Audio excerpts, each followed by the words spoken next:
Pinagmamalang niyo sa akin. Alam niyo po ba na usap-usapan kayo sa barangay ngayon? Abay, kinakawawa raw po kayo ni Tonyo. Sana hindi na lang kami nanay ko! Ba't naman ho kayo pumapayag ng ganun? Punta ako dito dahil nakarating sa akin yung balita, yung mga pagdadrama nyo sa kapitbahay. Wala ka na talagang galang. Ano, bakit yung ginagawa yung sarili mong ina? Oh, kawawa ka naman. Ay! Ang kapal ng mukha niya! Aray! Tama na! Ilan yung ginawa niyo sa ina ninyo? Mga walang hiya kayo! Ito na ho order nyo. Yan. Oy, nasaan yung sisi? May sisig ho ba? Ano ba naman yan? Ulyanin ka na ba? Bakit ako kasi tanda-tanda mo na nagtatrabaho ka pa? Ay naku, inulit ko naman ho yung order nyo kanina eh. Kami pa may kasalanan ngayon. Alam mo, nawalan na ako ng gana kumain. Tara, malis na tayo dito. Ay naku, wag ho. Gagawin ko. Hindi ho, huwag kayo umalis. Huwag kayo umalis. Please naman ho. Ano ba naman yan? Pera na, pinalayas niyo pa. Pumasok nga kayo dito sa loob.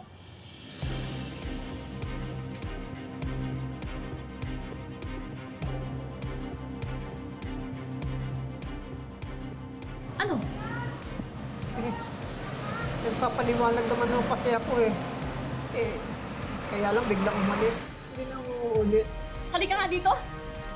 Aray ko, aray ko, nasasaktan at masakit to. Umalis ka na at huwag kang makabalik-balik dito. Huwag naman ho, nakikiusap ako. Kailangan ko ng trabaho. Hindi kita kailangan dito. Kaya lumayas ka na bago pa kita ipadampot sa barangay. Layas! Layas!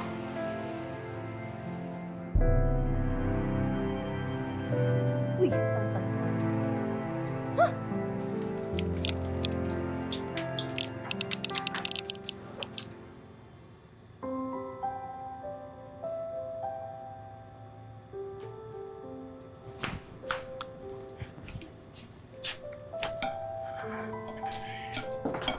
Ito. Anak, kain na.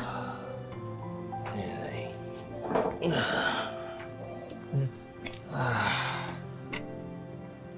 Ano to? Ito ba yung tawag niyong pagkain? Nay, kaya ako umuwi kasi akala ko nagluto kayo na masarap. Nagutom na ako, Nay! Hira naman! Lasing ka na naman ba? Sabi ko nga gutom na ako! Ay! Pasensya ka na, anak. Yan lang ang nakayanan ko eh. Natanggal ako sa trabaho. Paano tayo ngayon? Ha? Katanga-tanga naman ba kayo kaya natanggal ka? Anak, huwag mo naman akong pagsalitaan ng ganyan. Magkahanap ako ng bagong trabaho. Pero sana, ikaw, maghanap ka na rin. Pinagmamalaki niyo sa akin.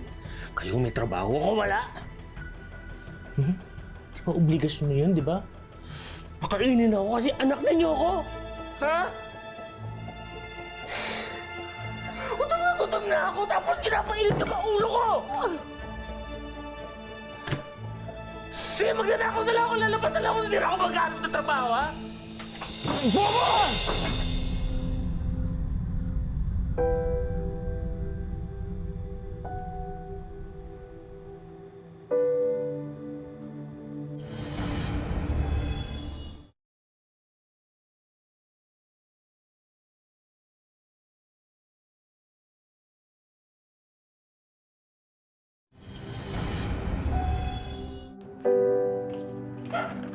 Nanay Lupe, Ay.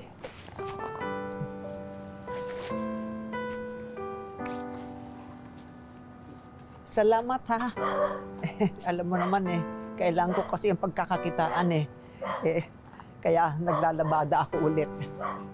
ano ho bang nangyari? Alam niyo po ba na usap-usapan kayo sa barangay ngayon? Abay, kinakawawa raw po kayo ni Tonyo. Ba't naman ho kayo pumapayag ng ganun? Alam mo naman yun kung minsan lasing. Pero mabait yung anak ko na yun. Eh naku, isa pa yung panganay niyo si Melinda. Abay, hindi naman yata ako makapaniwala ni Singkong Duling, hindi ho kayo mabigyan. Eh kumikita naman siya sa pagmamanicure, driver pa ng jeep na yung kanyang asawa. Ay, mano ba namang abutan ho kayo kahit pangkain man lang? Ay, Nay, maupo muna ho nga kayo. Eh, Sige, okay lang po yan. Tatapusin ko sana. Sige, upo muna ho kayo. Ay, Eh sana ho kasi sa edad niyong yan, hindi na ho kayo nagtatrabaho. Eh tingnan niyo, mukhang pagod na pagod kayo. okay. Kaya ko naman. Ay! Ito ho. Para sa inyo to. Kain mo na kayo. Uy, paborito. Salamat ha. Mainit-init pa, oh. Bagong luto po yan. Eh, Nanay Lupe, wag ho sana kayong magagalit, ha? Pero naiinis talaga ako dyan sa mga anak ninyo. Bakit ba natitiis lang ganyan ang kalagayan ng nanay nila? Eh ako nga, hindi nyo kamag-anak, nag-aalala sa inyo. Ay! Ayos lang po ba kayo, Nanay Lupe? Oo. Nahilo lang ako para siguro dahil sa gutom. Ay, teka, kukuha ko kayo na maiinom. Salamat.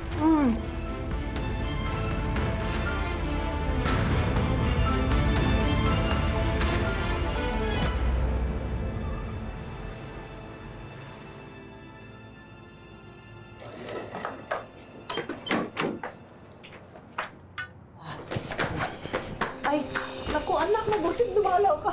Ay, anak, salamat ha, dumalaw ka kasi pwede mo ba akong sama magpa-check up? Kasi wala na akong maintenance, ayan no. Naitigilan niyo nga ako. Pumunta ako dito dahil nakarating sa akin yung balita, yung mga pagdadrama nyo sa kapitbahay. Ano pa naman yan? Ano nang iisipin sa amin ng mga kapitbahay, lalo na sa aming magkapatid? Pwede bang pahiramin mo lang ako ng pera? Sige na anak, babayaran ko din naman agad eh. Kung makahingi naman kayo para kayo may pinatabing pera. Nangihiram ako. Hindi ako nangihingi. Kung makapagsalita kayo, parang hindi nanay ang kausap ninyo. Pwede ba? Hinaan niyo ang boses niyo. Naririnig tayo ng kapitbahay. Bakit? Kasalanan ba namin maging mahirap? Anong gagawin ko kung ang trabaho ko taga-kutkot lang ng kuko, tapos itong asawa ko driver lang? Anong maibibigay namin sa inyo? Aray! Nasasaktan ako ah! Ayan! Nagdadrama na naman kayo. Bakit ganyan kayo? Kung makapagsalita kayo, parang hindi niyo na ako inaa. Porke ba mahina na ako? Ganyan na ang trato niyo sa akin? Wala na kayong galang? Pagkatapos ng lahat ng ginawa ko sa inyo, tiniis ko lahat, Melinda. Nagtiis ako, pinag-aral kita. Pero anong ginawa mo? Nag-asawa ka agad, iniwan mo kami. At manunumbat pa kayo. Obligasyon nyo na pag-aralin nyo kami. Ikaw, sana hindi ka pabigat ngayon. Wala ka na talagang galang. Ay! Ikaw wala kang awa, bakit mo ginaganyan ang sarili mong ina? Bakit ka nakikialam dito? Ay, bakit hindi ako makikialam? Eh, parang wala naman kayong balak tulungan yung nanay ninyo. Oh, kawawa ka naman. Siguro nagpapautong ka dito sa nanay ko. Ay, hindi ko kailangan magpauto dahil alam ko kung sino sa inyo ang mga walang ya. Ah, walang ya pala, no? Ay! Ang mukha niyo! Walang ya ka! Tama na! Nanay Lupe! Nanay Lupe! Dali natin sa ospital si Nanay Lupe! Tignan yung ginawa niyo sa ina ninyo! Mga walang hiya kayo!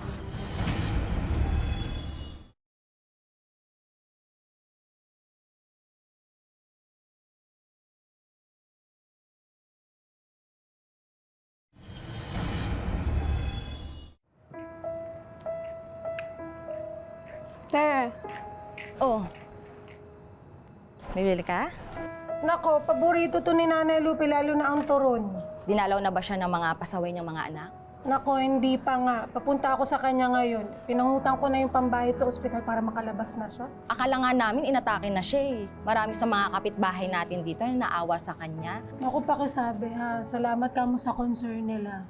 Alam ko naman na kung kanino lalapit para sa tulong. Pupuntahan ko nga yung tita ko kasi malapit kay Mayor yun eh. Ihingi namin si Nanay Lupe ng tulong sa kanya. Ay, mabuti naman kung ganun. Nang makaraos-raos si Aling Lupe. Ito.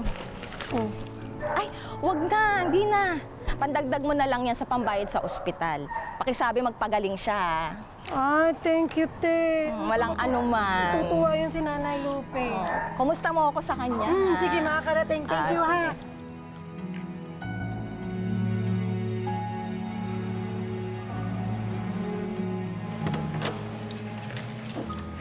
Halika po kayo.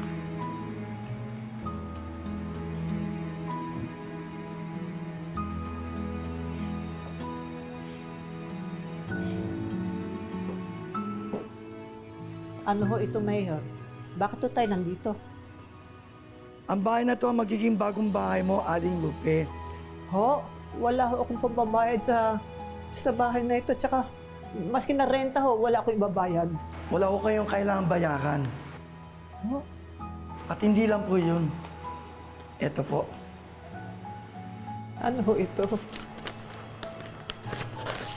Naku, Mayor, ang daming pera nito ah. 100,000 piso po yan. Para makapagsimula po kayo ulit. Mayroon ka ring mini sari-sari store para kahit paano kumikita ka rin. Iingatan ko po ito. Palalaguin ko po. At tatanawin ko po malaking utang na loob ito habang ako'y nabubuhay. Tatanawin ko po utang na loob sa inyo. Salamat. Salamat.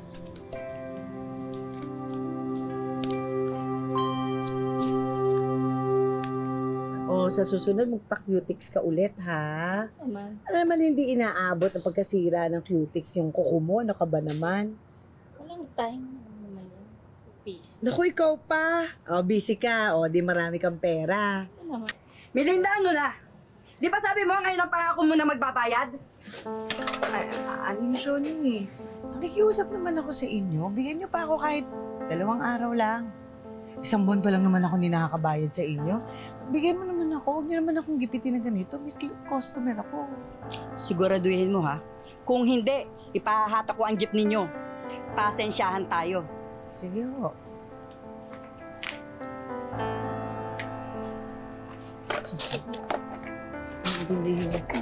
Saan ba lang ako di nakabayad eh? Kung magalit, akala mo kasi.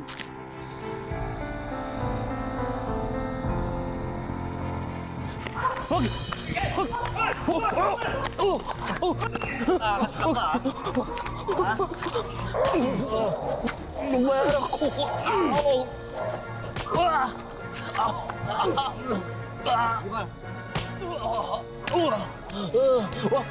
Alam mo na mangyayari sa'yo pag hindi ka nakabayad. Ang lakas ng lubong mangutang. Pagbibigyan kita ng 1 linggo, ah. Ha? Hindi ka pala kabayad, papahuli kita sa pulis mong kaibigan, ha? Ha? Ano na ako, Mus?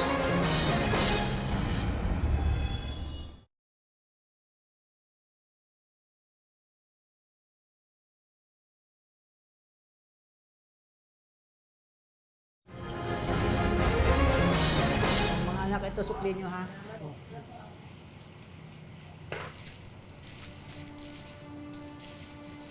Teka na, ate. Sakit.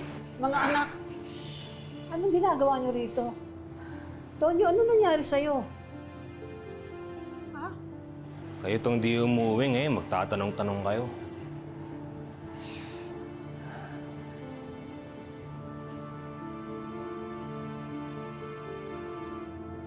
Totoo nga ang balita.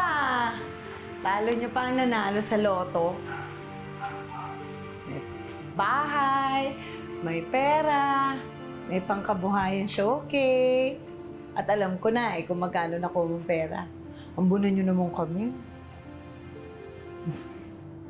Ay! Anong ginagawa niyan dito? Huwag mo sabihin dito yan nakikitira. Tinutulungan ko lang si Nanay Lupi na dapat kayo ang gumagawa. Sandra, ako nang bahala sa mga anak ko. Wow! Ang gara na ya. Pwede ba dito na lang ako tumira? Parang sarap matulog dito, Nay. Ah. Pero Nay, kung ayaw nyo naman o ayos lang din, manghihiram sana kami ng pera. Pwede sana. Yun na lang. Pera? Talaga bang wala nang mahalaga sa inyo kundi pera? Hindi ko man inuobliga sa inyo na bayaran niyo yung gastos ko sa ospital o kaya bigyan niyo ako ng pambili ng gamot. Ang hinihiling ko lang ay makasama kayo, makita kayo mga anak ko habang ako'y naghihirap. Pero hindi kayo dumating hindi kayo nagpunta, wala kayo, wala. Sus! Nay! Makakarindi. May na naman kayo sa kadramahan ninyo eh. Ito na nga po, nandito na kami. Ang gusto ninyo? Pwede ba? Gusto ko na magpahinga. Sumasama ang pakiramdam ko. Kung pwede lang, kumalis na kayo. Pakiusap lang.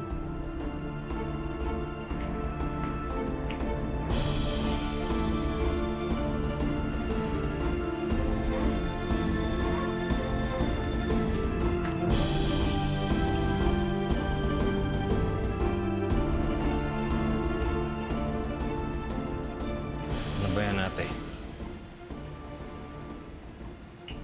Alam naman kailangan ko ng pera eh. Hindi pwedeng umalis tayo na hindi na ako yung parte natin. Hindi.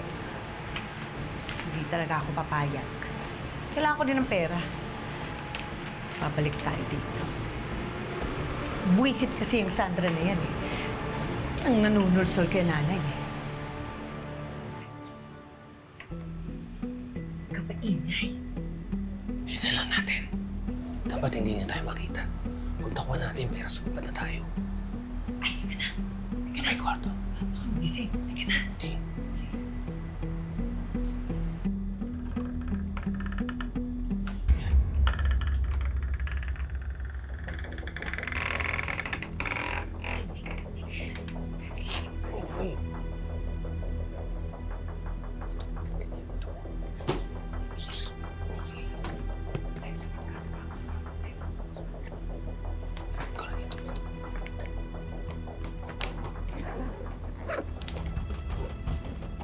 Kasi tinatago niya yan. Ito. Ate. Ito na. Hindi. Kulang pa yan. Maghanap ka pa. Hindi lang yan yun. Ito, sa lalim. Bilisan mo. Hoy! Hoy! Wala kayo. Kailan niyo sa Ay, huwag kayong makulit ah. Nay! Nay! Uy! Ano ko? Ano ba ito? Wala. Ay! Buli natin ako.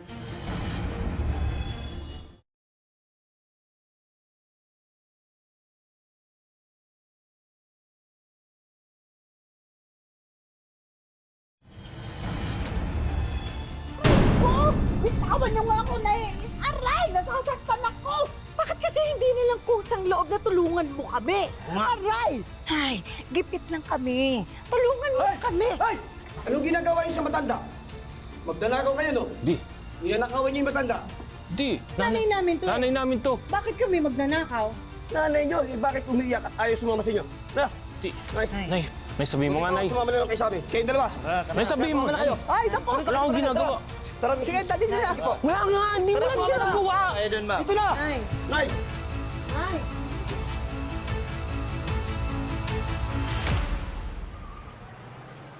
Happy birthday to you. Yay!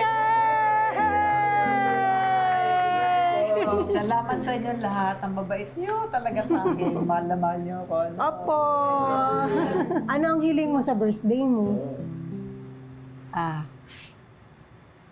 Alam mo, malabo mangyari kasi gusto ko sanang makita ang mga anak ko eh.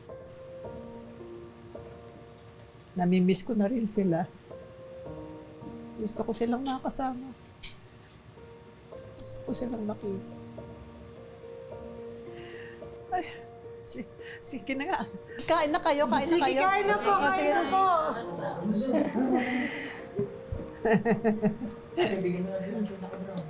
Kumain ka na rin ha, kumain ka rin. Nanay, kayo kumain na po. Oo, sa sige, birthday niyo. sige Ito, lang. Ako Kayo na na bahala. muna, sige Oo, na. Ako na bahala. Makita ko lang kayo, busog na ako.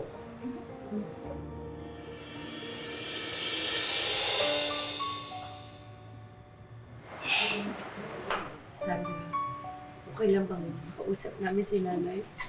Huwag kang mag-alala, hindi kami manggugulo. Happy birthday po.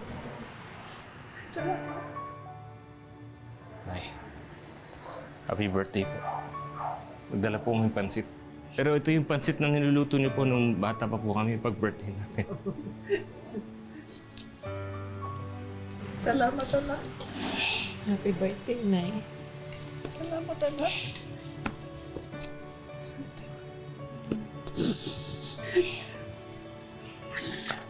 Sana po.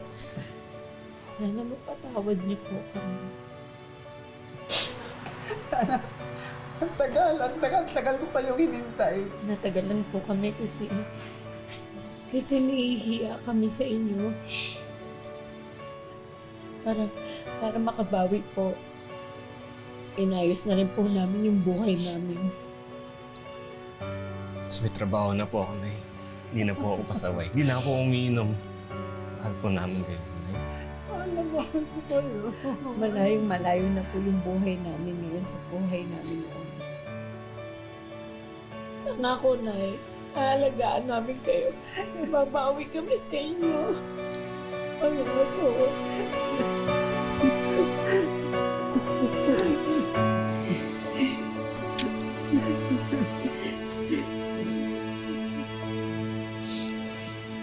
Marami ang nagsasabi, hindi naman responsibilidad ng anak ang kanilang mga magulang.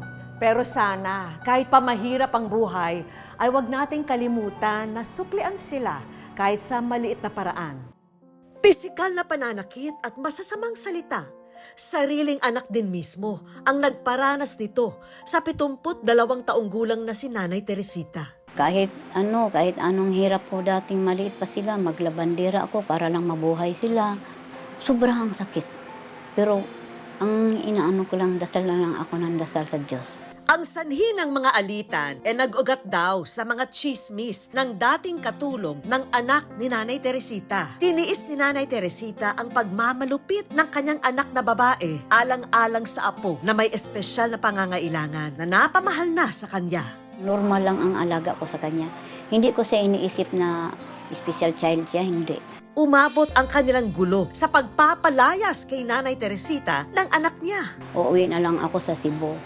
Nang makauwi si Nanay Teresita sa kanyang probinsya, naging tahimik at maayos na ang lagay niya. Hanggang sa nabalitaan ni Nanay Teresita ang sitwasyon ng kanyang apo. Nagwawala raw ito at hinahanap siya. Bumalik ka na lang dito kasi kawawa naman si JR, hinahanap ka. Patawarin mo na lang ako. Gumaan yung loob ko, sabi ko, yung dasal ko ni Senior Santo Niño na natupad.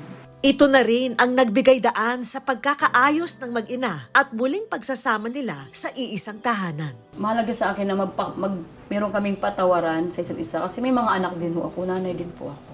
Ayon sa eksperto, ang mga ganitong pangyayari sa loob ng ating tahanan ay mainam na nare-resolba ng agaran. Ang nagsasuffer ay ang ating mga magulang, ang ating elderly, especially kung hindi yan na makakain, hindi makatulog, and then yung trauma, emotional, mental, so yun. Kung ang perpetrator naman, ang nagkaroon ng cause ng kanyang, problema ay ang pamilya niya, pwede po nating ilapit ito sa ating DSWD. Ngayon ay makakausap ko na ng personal ang mag-ina. Ay, good evening. Ako si Vicky Morales at kayo po ay nasa wish ko lang. Salamat po Ngayon po, ano yung gusto mong sabihin po sa anak niyo? Nagpasalamat din ako kasi naging nagbago na siya. Nagkasundo na kami talaga. Kaya naman, ano gusto niyo sabihin kay mami? Siyempre, lahat tayo, di ba yung mami, iba. Yung mami parati talagang nandyan eh. Pero pakita ko sa kanya na concern ko. Nasabi mo na ba sa mami mo na mahal mo siya? Mahal mo siya? Mahal ko yung anak ko. Siyempre, mahal din kita kasi anak kita eh. Bunso ko siya eh. Opo. Kahit anong, minsan kasi may mga problema siya, dinadasal ko maging maganda ang buhay niya. Yun lang po. Ano yung pinaka mahalagang bagay na ginawa sa'yo? Yung tinulungan ako sa mga bata. Kasi single mom kasi ako, ma. Ano na ito? Pagkataon niyo ko. Eh, Nay, may mga hinanda kaming surprise para sa inyo. Ano po? Ang ganda po Surprise talaga. lang. Ayan, Nay, surprise! Dito, Nay. Dito muna tayo, Nay. Oh, di ba bagay to sa inyo, Nay? Hatid namin ang mga negosyong ito sa kanya. May mga kakanin at palaman pang merienda, ready-to-wear clothes, at soap products na pwedeng ibenta. Pati na itong automatic water vending machine. Dadalhin sa school ba? Sa school, oh, yan. School niya. Tama, oo nga. Kasi Marami. bili ng mga buki ng ganyan. Mm. Ganito na lang. I-refill na lang nila yung mga water bottle nila o malamig pa. Di ba? Siyempre, kakalimutan ba naman natin ang apo niyang nagbibigay ligaya sa kanya? Para maipakita pa ng kanyang apo ang talento nito sa pagguhit, ay meron na siyang kompletong art materials. Hindi mawawala ang Wish Ko Lang Savings. Wish ko lang savings para po sa inyo. At tulong medikal naman para sa kanyang mga pang-maintenance na gamot. Thank you po. Sige, Nay. O, ayan. Mabigat ba, Nay? Hindi, okay lang. Nanginig lang sa tuwa. Minabuti na rin naming isama si Nanay Teresita sa isang doktor para ipatingin ang iniinda niyang sakit sa tuhod. Ituloy-tuloy na ang masasayang alaala ng pamilya dahil sagot na namin ang bakasyon nyo sa resort na ito.